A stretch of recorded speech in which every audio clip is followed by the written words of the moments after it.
Mike Locksley had 3 straight winning years before last year. They were 4-8 last year. Before that, 7-6, 8-5, 8-5. It was the first time Maryland had 3 straight winning years in 20 years since 2001, 2, 3. Like, let's not lose sight of that. Mm-hmm.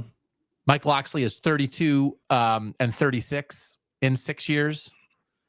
The previous 6 years, they were 32 and 43. So it's not like we have to remember what Maryland is. And I think Mike Locksley has done a fine job. And there's a thing that we have to talk about that I'm going to save for intangibles. But they're scrambling a little bit. New defensive coordinator, Ted Monachino, came from North Carolina. Like 10 years ago, was the defensive coordinator for the Indianapolis Colts. In his 30-year career, this is his 8th college job, and he's worked for 5 different NFL teams. And then Pep Hamilton, a very familiar name, is the new offensive coordinator after Mike Locksley took the play calling away from Josh Gaddis last year.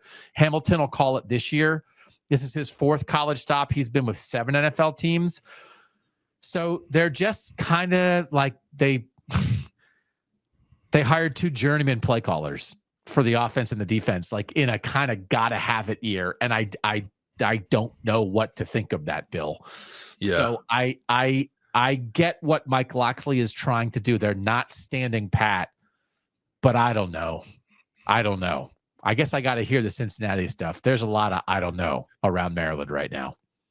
I mean, they're not searching with like coordinators in the same way.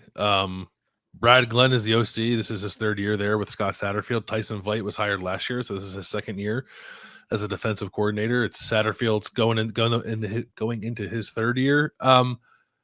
He's 8-16, and like I just think Cincinnati's too good of a program to like have a coach who's 8-16 in 2 years. Like his predecessors didn't do that. And if Cincinnati has a 3rd straight losing season this year, it'll be the first time since the early 90s that they've had 3 straight losing seasons. This is like a proud winning program that I think is not winning enough at the moment. I did not know that. I had a hint or a hunch, excuse me. So I went and looked it up. Since 2007, which was Brian Kelly's first year at Cincinnati, so 18 seasons, Cincinnati has the 19th best winning percentage in college football.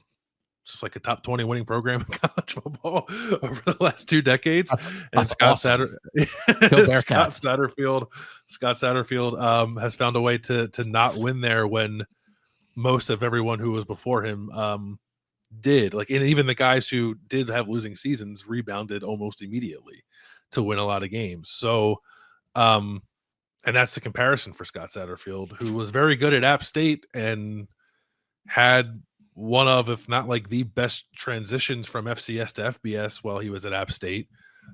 But at Louisville and Cincinnati combined, he's 33-40 as a power conference head coach. So I just, maybe some guys are more suited to coach in the FCS or in the G5, or maybe App State just enjoyed a tremendous advantage relative to its peers that Scott Satterfield was able to make the most out of that he doesn't quite have, or didn't have at Louisville and doesn't have at Cincinnati. But I just don't. I think given the track record of the program and how successful guys have been there before him, like Scott Satterfield has not won enough in his 2 years at Cincinnati.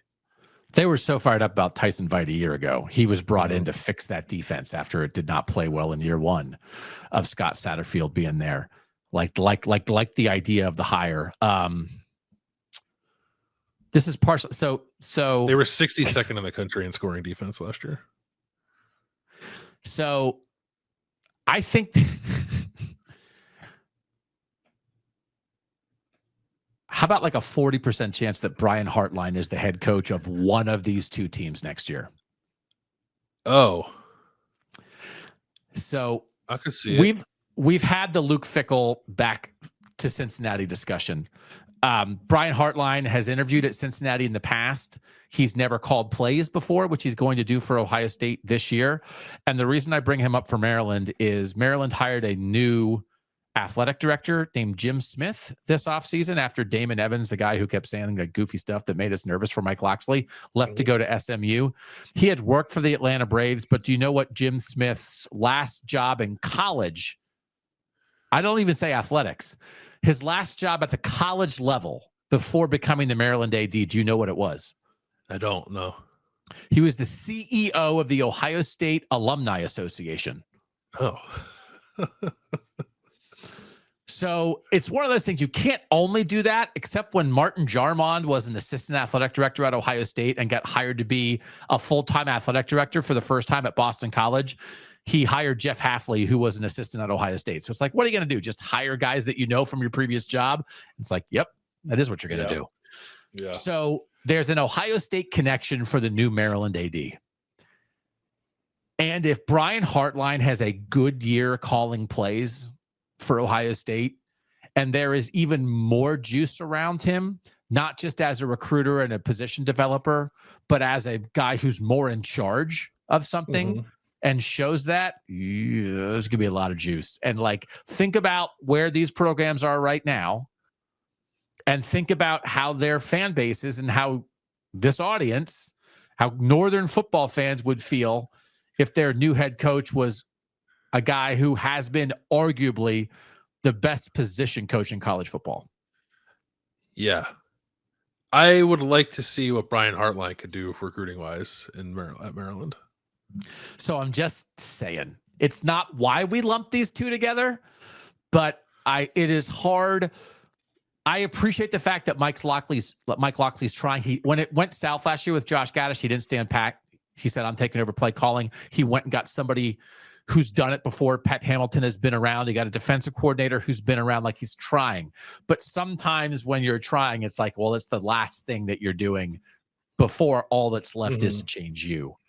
Right. And so Locksley and Satterfield are in very different spots, but they are equally in doubt. And so that's where we are. Which coaching staff gets the edge here right now? Is it Maryland because Locksley's won at his school, at least to some degree in the past? Yeah, I would say that. And because like Locksley at Maryland makes sense, like from a fit. Like, I've never thought that Satterfield at Cincinnati makes sense from a fit standpoint either.